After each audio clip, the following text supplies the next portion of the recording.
नमः शुद्धेभ्यः। ओम नमः शुद्धेभ्यः। नमः श्री वर्धमानाय निर्धूतकलिलात्मने स्वालोकानां त्रिलोकानां यद्विद्यादर्पणायते। अहिंसा परमो धर्म की महावीर भगवान की प्रातः स्मरणीय परम पूजाचार्य गुरुवर श्री विद्यासागर जी मुनि महाराज की जय।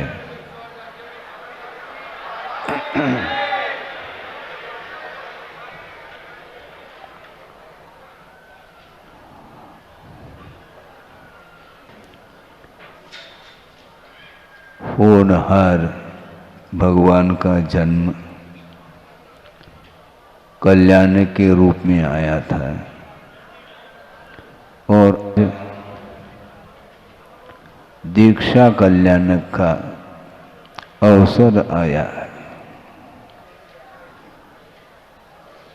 बड़ा विस्मय होता है संसार की विचित्रता को देखते हुए कि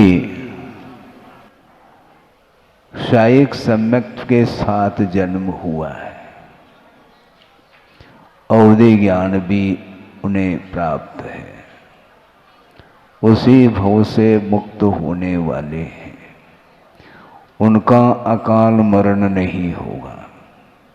ये सारी बातें होते हुए भी सम्यक के साथ जन्म होना बहुत कठिन होता है और जिस समय सम्यक की उत्पत्ति होती है उसी समय अनंत संसार विच्छेद को प्राप्त होकर के वह परीत संसारी कहलाते हैं। इसके उपरांत भी विस्मय का विषय ये है कि विगत जीवन में उन्होंने जो भी रत्नत्रय की आराधना की थी और विशेष परिचय और उपसर्ग आदि सहन करते हुए सर्वार्थ सिद्धि को प्राप्त हुए थे, वे भावलिंगी थे, ये क्लियर है। और इस आराधना के फलस्वरूप दीर्घ आयु को उन्होंने प्राप्त किया था, जहाँ पर 33 सागर की उम्र है और वहाँ पर प्रविचार का अभाव बताया है। आप ध्यान से सुनेंगे। प्रविचार का अर्थ वासना, वासना वहाँ पर किसी भी प्रकार से जागृत नहीं होगी क्योंकि वहाँ पर नो कर्म का अभाव अर्थात देवांगनाओं का वहाँ पर अभाव रहता है। 16वें स्वर्ग तक तो देवियाँ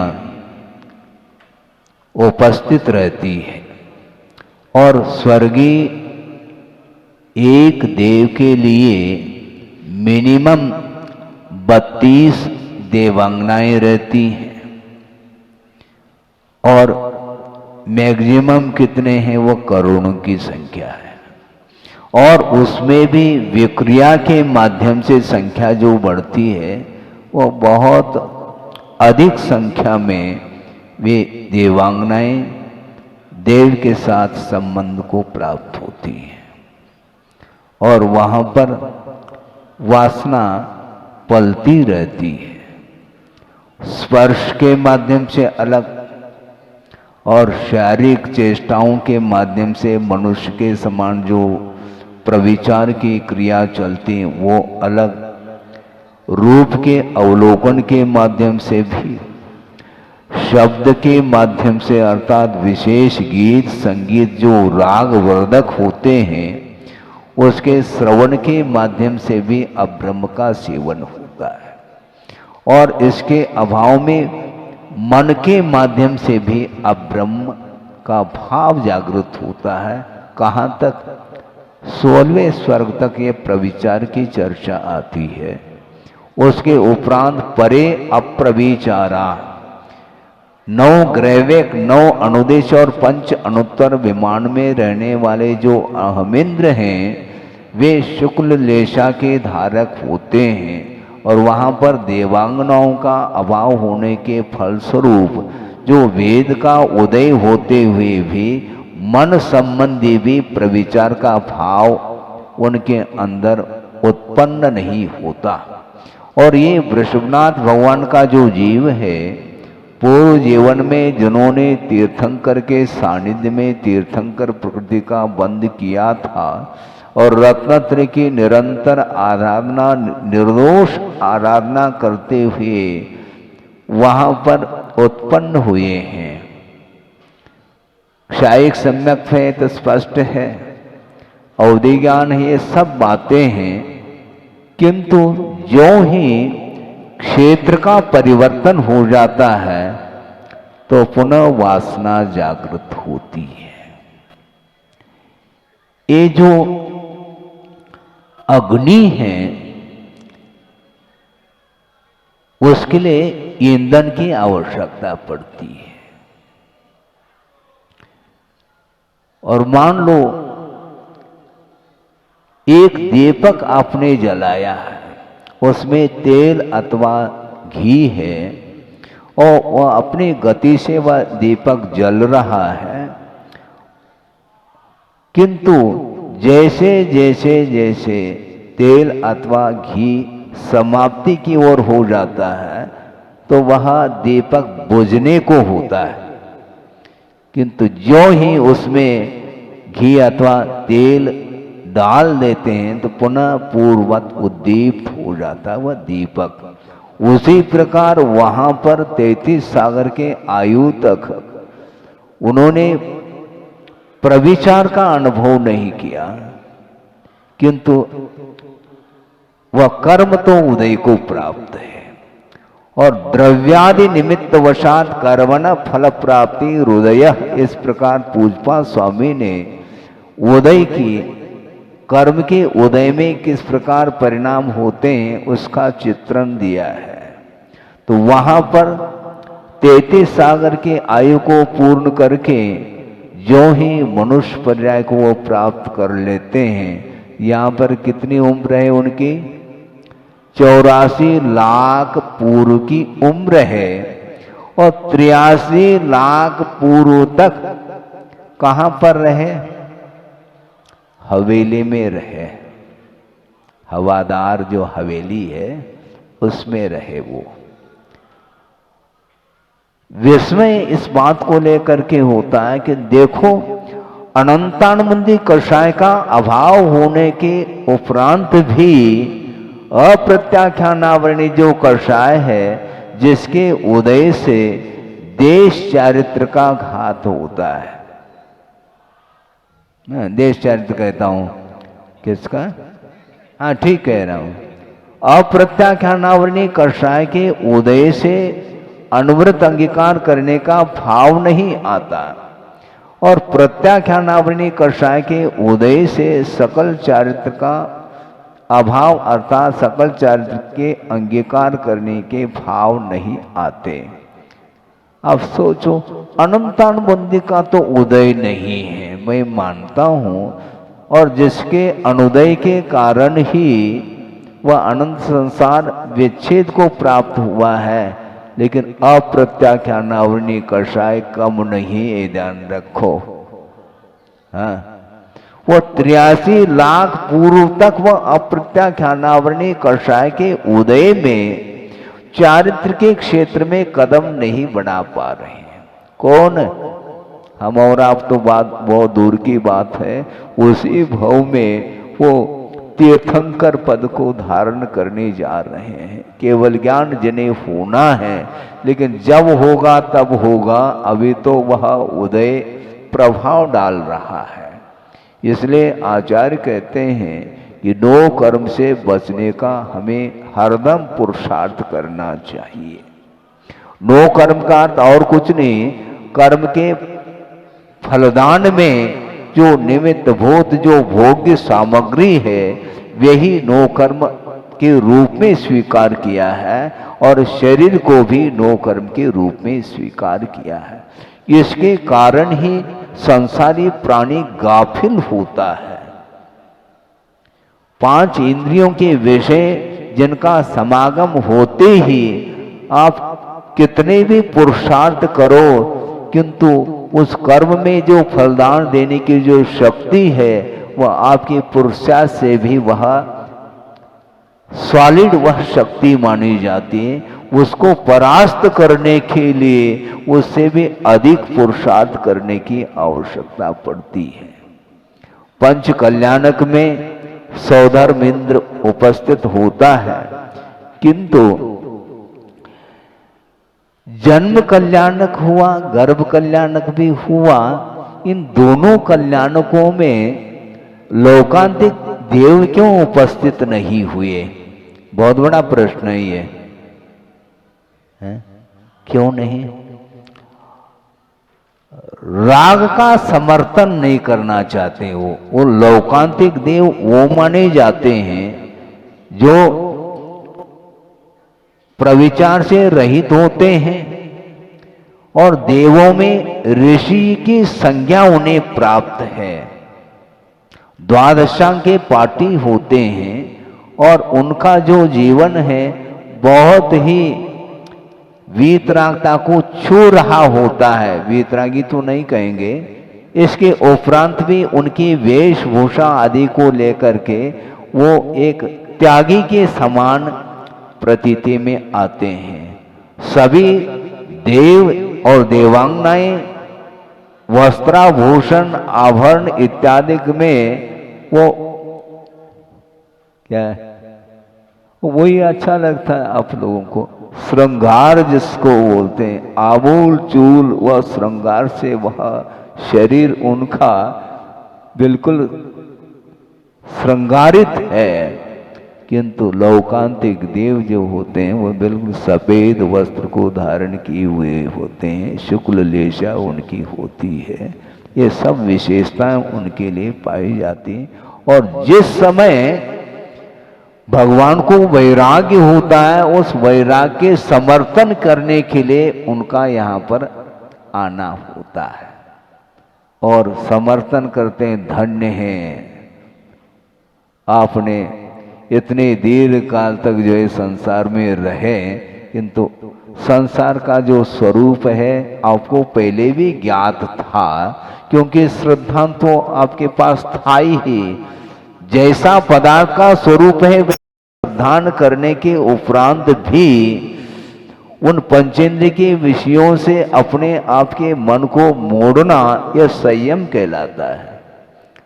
और 83 लाख पूर्व तक असंयमी बने रहें, इसलिए असंयम का समर्थन करने के लिए वो क्यों आएंगे? हालांकि वो भी असंयमी हैं, इसके उपरांत भी वो संयम का ही समर्थन करने के लिए आते हैं।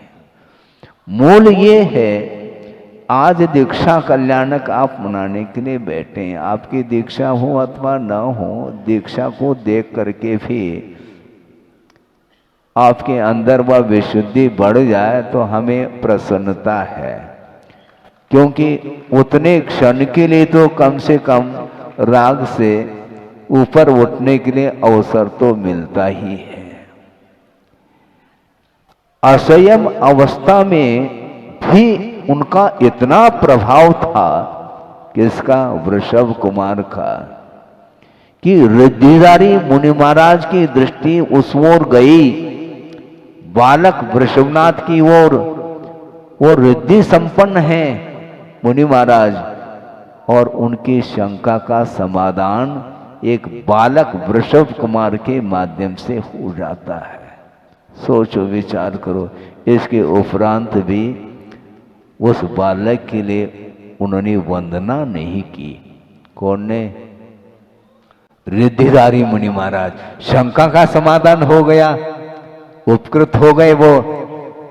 शंका का समाधान अलग वस्तु, ये जिज्ञासाएं होती हैं और उसका समाधान होने के लिए उनका प्रभाव रहा है, मैं मानता हूं, किंतु असंयमी की वंदना संभव नहीं है। पंच परमेष्टि में 5 ही है ना परमेष्टि? कौन है वो? वो निर्ग्रंथ है क्या सग्रंथ है? निर्ग्रंथ है, परिग्रह से रहित है। अरहंत, शुद्ध, आचार, उपाध्याय और साधु, ये 5 परमेष्ठी जिनका नामस्मरण किया जाता है पंच नमस्कार मंत्र में, उसमें रागी की आराधना नहीं हो रही है और वीतरागी की ही उपासना हो रही है। तो वीतरागी जो निर्ग्रंथ जनलिंग को धारण किया जाता है, जो धारण करता है वही वंदनीय होता है। एक अष्टफौड़ का प्रसंग आपके सामने रख रहा हूं, बहुत आवश्यक है वो। कुंद स्वामी ने वह प्रसंग दिया है और उस प्रसंग का जो मार्मिक अर्थ है गुरुओं ने स्पष्ट किया है। स्पष्ट करने की आवश्यकता पड़ती है क्योंकि शब्दों के अनेक अर्थ हुआ करते हैं। उन्होंने एक गाथा दी है, वह आपके सामने है कि दंसन मूलो धम्मो, आप ध्यान से सुनेंगे, दंसन मूलो धम्मो उवयट्टो जनवरे शिष्यानम तम सोवूर्ण सकन्ने दंसन हीनो न वंदिवो, ऐसा कहा। क्या कहा? जो दर्शन से रहित है वह वंदनीय नहीं है, उसकी वंदना नहीं करनी चाहिए। तो दर्शन का अर्थ क्या लेना महाराज? दर्शन का अर्थ सम्यक दर्शन नहीं। यदि दर्शन का अर्थ सम्यक दर्शन लेते हैं तो जो सम्यक दृष्टि है वह वंदनीय सिद्ध हो जाएगा। तो आप लोग सब लोग भी तो सम्यक दृष्टि है, तो आप भी वंदनीय हो जाएंगे श्रवण के लिए, ऐसा नहीं। दर्शन का अर्थ दिगंबरत्व लिया है वहां पर, ये ध्यान रखे, क्योंकि सवस्त्र मुक्ति नहीं है। वस्त्रधारी कभी भी मोक्ष को प्राप्त नहीं कर सकता, भले सम्यक दर्शन को उपलब्ध कर ले, अलग विषय है। तो यहां पर ये दिया कुंद स्वामी ने, दंसन हीनो न वंदिवो, अर्थात जो दिगंबरत्व से रहित है तो वह वंदनीय नहीं, ऐसा कहा। इसलिए वह वंदनीय नहीं होते। कौन? वृषभ कुमार, ये ध्यान रखो। शायद सम्यक, हाँ रखिए आप अपने जेब में, कोई बाधा नहीं। सम्यक दर्शन है, अवधि ज्ञान है, और भी कुछ सामान्य व्यक्तियों की अपेक्षा से विशेषताएं उनके अंदर आ सकती है, क्योंकि सात से पुण्य का उदय होने के कारण वह असाधारण व्यक्तित्व को लिए हुए उत्पन्न हुए हैं। और रिद्धिधारी मुनि महाराज के लिए वो शंका समाधान करने में, शंका तो उन्होंने की नहीं थी, किंतु भीतर जिज्ञासा उत्पन्न हुई है और उसका समाधान इनकी ओर दृष्टि रखने से हो जाता। इतना प्रभाव था उनका, इसलिए रिद्धिधारी मुनि महाराजों ने उनका नाम क्या रखा? सन्मति। वृषभनाथ की बात नहीं कर रहा हूं, वर्धमान स्वामी की अपेक्षा सन्मति नाम रखा। सोचो, विचार करो, इन्हें उनसे भी ज्यादा इनके पास ज्ञान है। ज्ञान अलग वस्तु, किंतु चारित्र अलग वस्तु। चारित्र संपन्न जो जीव होता है वह आराध्य माना जाता है। आराधना किसकी होगी? रागी की आराधना नहीं होती, ना होना चाहिए। तो 83 लाख पूर्व तक वो रहे, सम्यक दर्शन के साथ ही रहे, किंतु विषयों का आनंद भी उन्हें आता रहा। श्रद्धान अटूट श्रद्धान है, श्रद्धान में प्योरिटी है, श्रद्धान में कोई भी कमी नहीं। इसके उपरांत भी सराग दशा में यही जीव की परिणति होती है। अप्रत्याख्यानावरणी जो कषाय है वो सर्वघाती है, जिसके उदय में अनुव्रत संभव ही नहीं, और प्रत्याख्यानावरणी कषाय के उदय में सकल चारित्र संभव नहीं। इसलिए इसमें कोई शक नहीं, कोई अपवाद नहीं है कि तीर्थंकर है इसलिए सवस्त्र मुक्त हो जाए, वो नहीं। वहीं आना पड़ेगा सबको। जब तक बाहरी परिग्रहों का विमोचन नहीं होगा तब तक भीतरी परिग्रहों का अभाव भी संभव नहीं है। बाहरी परिग्रह तो बने रहे और भीतरी जो 14 प्रकार के जो कषाय आदि परिग्रह है वो समाप्त हो जाए, ऐसा संभव ही नहीं है। उदाहरण इसके लिए ये है कि आप जानते होंगे चावल की खेती होती है क्या? चावल की खेती नहीं, धान की होती है, ध्यान रखो। चावल यदि बोएंगे तो वह अंकुरित नहीं होगा चावल, धान की खेती होती है। तो धान आप जानते हैं उसके ऊपर एक छिलका है, उसको उतारना पड़ेगा। भात बनाना चाहते हैं आप, भात खाना भी चाहते हैं, तो ऐसी स्थिति में भात बनाने के लिए छिलका उतारना पड़ेगा। लेकिन ये ध्यान रखो वो बाहरी छिलका है, भीतर भी एक है जिसको ललाई बोलते हैं। वो ललाई क्या है, बाहरी छिलका क्या है, ये उदाहरण दिया जा रहा है। जो बाहरी परिग्रह है 10 प्रकार के वो छिलके के समान है, और जो भीतरी परिग्रह कषायादिक है वो ललाई के समान है। ऐसा कौन सा मशीन है, हम पूछना चाहते हैं कि भीतर की ललाई पहली उतर जाए फिर बाद में छिलका उतार दिया है, ऐसा है कोई लेटेस्ट कोई मशीन हो, आविष्कार हो? भीतर की ललाई बाद में उतरेगी, पहले छिलका उतारो।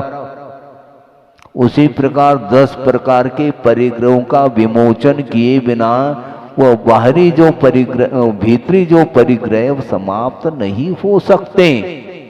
इसलिए मोह तिमिराप हरणे दर्शन लाभात अवाप्त संज्ञान राग द्वेष निवृत्ति चरणम प्रतिपद्यते साधु, ऐसा कहा।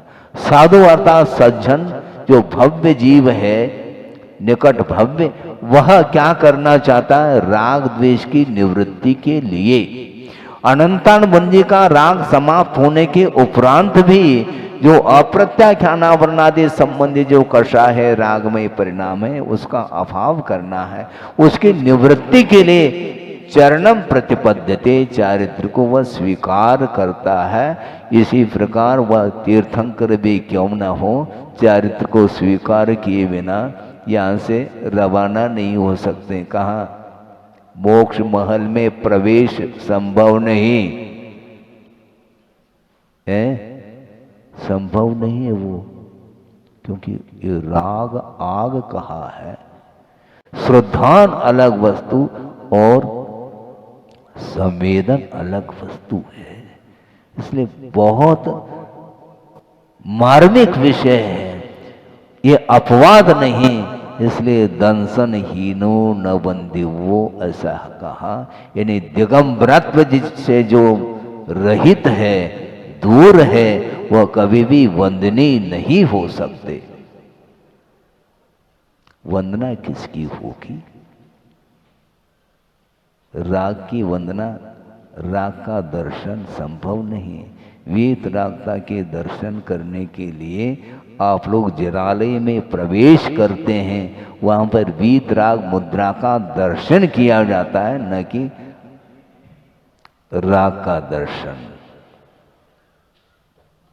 ये वस्त्र बाधक है, साधक नहीं।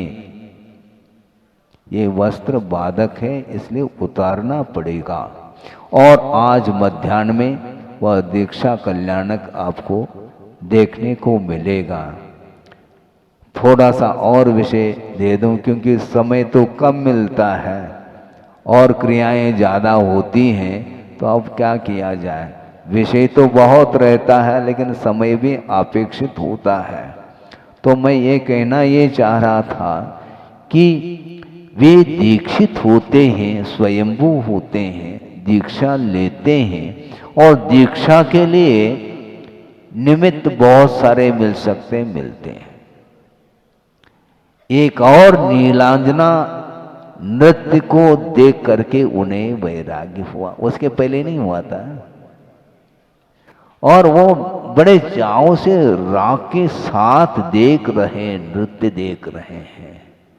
उस समय क्षायिक सम्मेलन का कोई प्रभाव नहीं है? उस समय क्षायिक सम्यक्त्व का कोई प्रभाव है क्या? नहीं। जब तक तत्व चिंतन की ओर दृष्टि नहीं जाएगी तब तक वह चारित्र आ ही नहीं सकता।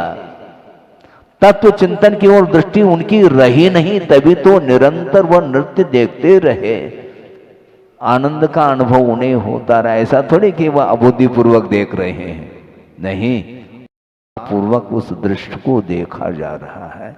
किंतु जिस समय वैराग्य होता है, एक और नीलांजना आ गई तो बस उनको समझ में आ गई बात, ये सब नश्वर है। उसके पहले श्रद्धान था कि नहीं? श्रद्धान था, किंतु श्रद्धान होने के उपरांत भी प्रैक्टिकल रूप जब तक नहीं तब तक संभव नहीं है। इसलिए संसार का स्वरूप क्या है उनको समझ में आ गया। क्या है संसार का स्वरूप? गगन नगर कल्पम संगमम वल्लभानाम जलद पटल तुल्यम यौवनम वा धनम वा सुजन सुत शरीरादीन विद्युत चलानी क्षणिक मित समस्तम विद्य संसार वृत्तम कहा। ये संसार का जो स्वरूप है तो कैसा है वो? गगन नगर कल्पम, आकाश नगर अर्थात बादलों के समान। किसका समागम? वल्लभानाम संगमम, ऐसा कहा। जो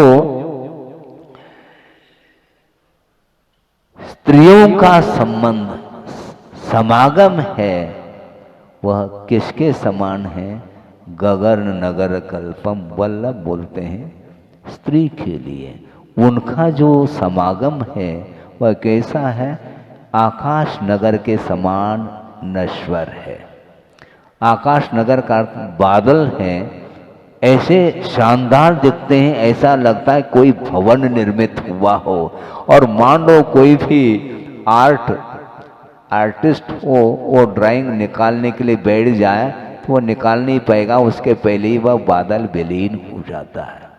तो इसी प्रकार जो पंचेंद्र के विषय हैं, भोग्य सामग्री, वो सारे सारे इसी प्रकार है। जलद पटल तुल्यम, जल में बुलबुले उत्पन्न हो रहे हैं, उस प्रकार यौवनम वा धनम वा, ऐसा कहा। ये यौवन अवस्था और धन संपदा ये सारे सारे बुलबुले के समान नश्वर है। और स्वजन सुत शरीरादीनी, अपने स्वजन लोग, परिजन लोग, परिवार के लोग और शरीर, पुत्र, कलत्र, ये सारे सारे विद्युत चलानी कहा, विद्युत के समान चलायमान हैं। इस प्रकार संसार की वृत्ति है, संसार का स्वरूप है। इस प्रकार स्वरूप का जो परिज्ञान हो जाता है तब वैराग्य होता है, उसके बिना वैराग्य होता नहीं। और वैराग्य के लिए बहुत सारे निमित्त मिल सकते हैं। गुरुदेव के सामने एक सज्जन ने कहा कि महाराज आपको वैराग्य कैसा उत्पन्न हुआ? क्योंकि आपने तो प्रवेश किया ही नहीं संसार में, तो आपको वैराग्य हुआ कैसा? उन्होंने कहा, गुरुदेव ने, संसार में प्रवेश करने की आवश्यकता नहीं, जो प्रवेश कर चुके हैं उनको देख करके वैराग्य हुआ मुझे। उनकी हालत को देख करके हमें वैराग्य हुआ, हमें प्रवेश करना ही नहीं। क्योंकि कीचड़ में पैर रखो फिर बाद में धोते रहो, इससे अपेक्षा से जो है ना पहले से उससे दूर रहो। बात समझ में आ गई? कोई भी निमित्त मिल सकता है। एक सफेद बाल भी वैराग्य के लिए कारण हो सकता है। यदि भीतर यदि है उपादान तो छोटे छोटे बड़े बड़े कोई भी निमित्त मिले उसके माध्यम से वैराग्य होता है, तो उनको वैराग्य हो जाता है। लेकिन वैराग्य होने के उपरांत एक बहुत बड़ा प्रश्न है कि वो हवेली को छोड़ करके वन की ओर क्यों विहार करते हैं? भवने वनेवा, हाँ वहीं रहे, वन में रहो अथवा भवन में रहो, आप वन की ओर क्यों प्रस्थान कर रहे हैं? इसमें कारण ये है, गुरुदेव ने कहा था ये देखो, जहां पर रहते हैं वहां का जो परिसर है उसके संस्कार बने रहते हैं। जहां राग का वातावरण है वहां पर रहेंगे तो वह द्रव्यादि निमित्तवशात इसी को कहा गया है। वह द्रव्य क्षेत्र काल वहां का जो माहौल है वह आपको आकर्षित करता है। 83 लाख पूर्व तक जिस क्षेत्र ने हमें आकर्षित किया, जिस वैभव ने मुझे आकर्षित किया, उस परिसर में रहूंगा तो मुझे बाद में होगा केवल ज्ञान, अभी तो नहीं हो पाएगा, पक्की बात है। वहां से निकल गए वो, दूर रहो। वहां पर इससे भी विपरीत वातावरण मिल सकता है। वन्य पशुओं के बीच में रहना मुझे पसंद है, किंतु राग के बीच में मुझे रहना पसंद नहीं, किंतु राग आग दहे कहा है। 83 लाख पूर्व तक मुझे उलझाया है इसने, वैभव ने, इसलिए इसको ठुकराना ही ठीक है। और निकल गए वो। सोचो, विचार करो। और वहां पर जाकर के तप करते निरंतर, उन्हें 1000 वर्ष लग गया, तब कहीं जाकर के केवल ज्ञान हुआ। यदि मान लो इसी हवेली में 1000 नहीं, पूर्व कोटि तक भी रहो, वैराग नहीं हो सकता। वैराग होने के उपरांत उस स्थान पर आना फिर भी ठीक है, वह परीक्षा में उत्तीर्ण हो सकते हैं, किंतु प्राथमिक भूमिका में आगमकारों का ये कहना है कि ऐसे वातावरण को चुनो जहां पर आपका संयम दृढ़ता के साथ आप पालन कर सको। परिग्रह उपसर्ग को सहन करने की क्षमता बाद में आएगी, किंतु प्राथमिक भूमिका में अनुकूल वातावरण में रह करके हम साधना करेंगे तो उस साधना के माध्यम से धीरे धीरे प्रौढ़ता आएगी। फिर वह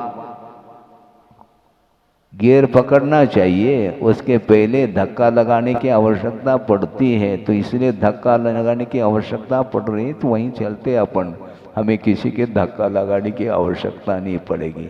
वहां पर उन्होंने ये चुना, प्राकृतिक वातावरण में जाने से अनायास ही उपयोग केंद्रित होता है। आप भगवान के चरणों में रहते हैं तो उस समय आपके भावों में पवित्रता रहती है। यही पवित्रता क्या दुकान में रहती, क्या मुझे बोलो, रहती है? नहीं रहती। क्यों? इसी का नाम वातावरण है। तो इसलिए आपका समय ज्यादा ना हो, मैं इतना ही कहना चाहता हूं, ये बहुत विचित्र परिणमन है संसार का। ये वस्तुओं का आकर्षण छूटता नहीं है।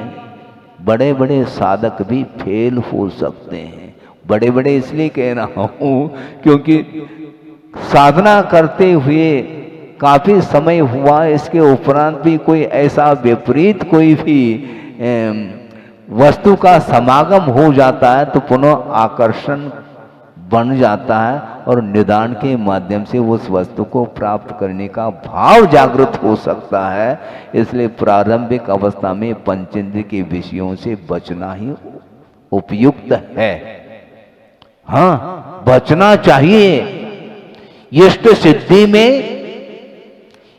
हाइको दे रहे हैं, इष्ट सिद्धि में अनिष्ट से बचना दुष्टता नहीं। इष्ट सिद्धि में अर्थात आपके लिए क्या इष्ट है? मोक्ष अभिष्ट है हमारे लिए, और उसकी सिद्धि में जो पंचेंद्रिय के विषय हैं, इष्ट सिद्धि में ये अनिष्ट है, ये व्यवधान उपस्थित होते हैं, इसलिए उससे बचो। कहाँ रहना चाहो अपने आप में रहो, बाहर नहीं जाना हमें, जहाँ रह रहे हैं वहाँ रहो, किंतु अनिष्ट से हमें बचना, अनिष्ट से बचना दुष्टता नहीं, क्योंकि विषयों से बचे बिना इष्ट वस्तु की प्राप्ति संभव ही नहीं है। हमारा लक्ष्य है मोक्ष प्राप्त करना, शरीरातीत अवस्था को प्राप्त करना है, तो शरीर के प्रति जो राग उत्पन्न हो रहा है, इसलिए उससे ऊपर उठने के लिए हम जा रहे हैं। हमें परिवार से कोई भी सरोकार नहीं, ऐसा वैराग उन्हें उत्पन्न हो गया और भगवान के माता पिता रुदन रो रहे हैं, तुम रोवो या हंसो, हमें वैराग्य हो गया। हाँ, हमें बचना है, हमें आपसे दुष्टता नहीं। वृषभ कुमार ये सोच रहे हैं, परिवार वालों के प्रति ये सोच रहे हैं, आपके प्रति हमारी दुष्टता नहीं, किंतु इष्ट सिद्धि में आप बाधक है, इसलिए हम बचना है। सीधी सीधी बात है। हमें इष्ट को प्राप्त करना है, इसलिए बचेंगे। इस प्रकार विषयों से बच करके निरंतर साधना जो करते हैं, तो उसके फलस्वरूप उन्हें केवल ज्ञान होने वाला है। कल ही केवल ज्ञान होना है। कल सुबह सुबह आहार चर्या होगी, फिर मध्याह्न में उन्हें केवल ज्ञान होगा। तो इस प्रकार जनलिंग को अंगीकार किए बिना कोई भी रास्ता प्रशस्त नहीं हो सकता। अनुवृत्ति कभी भी मुक्त नहीं हो सकते। और महाव्रत अंगीकार करने के उपरांत, जनलिंग को धारण करने के उपरांत मोक्ष मार्ग प्रारंभ होता है। इसलिए नग्गो ही मोक्ष मग्गो कहा। नग्नता ही मोक्ष मार्ग है, किंतु यदि भीतरी नग्नता नहीं है तो नग्गो न मोक्ष मग्गो, ऐसा का मात्र जो है नग्नता को अंगीकार करना मोक्ष मार्ग नहीं, किंतु यह बाहरी छिलका है, इसको उतारे बिना भीतर की जो ललाई जिस प्रकार उतार नहीं सकते, चावल तभी बनेगा सफेद जग तो भात बनता है, उसी प्रकार ये भीतरी परिग्रह का विमोचन करने के लिए ये लिंग निर्धारित किया है, जिन लिंग को, जो कि 10 प्रकार के परिग्रहों से रहित होकर के वह जनलिंग माना जाता है। उसको अंगीकार करके ही वह साधना में लीन होते हैं। उसके फल स्वरूप उन्हें केवल ज्ञान की उपलब्धि होती है। तो हमें भी चाहे आज करो चाहे कल करो, कभी भी करो, आपको इसके अलावा कोई भी आर्ट लाइन नहीं, बाईपास नहीं, बाईपास सर्जरी, बाईपास करोगे तो सीधे मार्ग से चलो। जो राजमार्ग है वही महाराज मार्ग है। हाँ? जो राजमार्ग है वही महाराज मार्ग, उसी मार्ग से महाराज चलते हैं। आर्ट लाइन चलना ठीक नहीं है। इसलिए इस मार्ग के प्रति श्रद्धा रखते हुए समर्पण भाव के साथ यदि धर्म की आराधना करते हैं, तो आपके भीतर जो धर्म अर्थात स्वभाव विद्यमान है, उस शक्ति उसकी कुंठित हो रही है, वह आच्छादित हो रही है। उसको उद्घाटित करने के लिए परिग्रह का विमोचन करना अनिवार्य सिद्ध होता है। इसके माध्यम से सद्गति अर्थात पंचम गति की प्राप्ति हो सकती है। हो इस पवित्र भावना के साथ अहिंसा परमो धर्म की जय। बोधि समाधि परिणाम शुद्धि स्वात्मोपलब्धि लोक सिद्धि चिंतामणिम चिंतित वस्तुदाने त्वां वंदमानस्य ममास्तु देव। परम पूजाचार्य गुरुवर श्री विद्यासागर जी मुनि महाराज की।